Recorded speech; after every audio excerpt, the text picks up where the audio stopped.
পোকার আক্রমণের কারণে কিন্তু এই সমস্যাটা হচ্ছে। এইটা হলে কিন্তু বাজারে কিন্তু দাম পাবেন না। তো এর থেকে বাঁচার উপায়টা কি? ভাই দেখেন, এত সুন্দর সুন্দর ফ্রেশ করলা, এই ক্যামেরাটা একটু আগান, এত সুন্দর সুন্দর ফ্রেশ করলা যে হয়েছে, আপনি কি মনে করেন যে এই করলাগুলো এরকম ফ্রেশই থাকবে?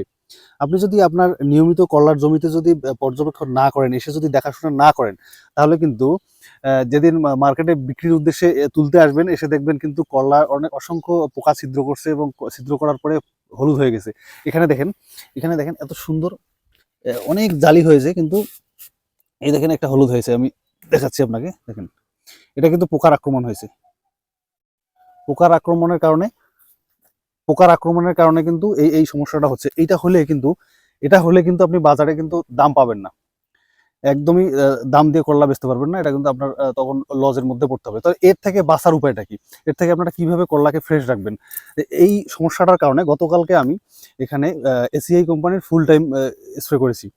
তো ফুল টাইমটাতে অ্যামাভেক্টিন বেনজোয়েট প্লাস লুবেরিনন থাকে। একাধারে কন্টাক্ট এবং স্পর্শক, এটা ভেতরের পোকা এবং বাহিরের পোকা দুটোই মেরে ফেলবে। এই এর এর এরপরে এরপরে কিন্তু আমি এটা যখন তুলতে আসবো, তখন কিন্তু ফ্রেশ করলাটাই পাবো। তো আপনার করলার ক্ষেত নিয়মিত ভিজিট দিন, নিয়মিত পর্যবেক্ষণ করুন এবং দেখুন কোনো সমস্যা হয়েছে না। সমস্যা হওয়ার সাথে সাথে আপনারা চিকিৎসা নিন।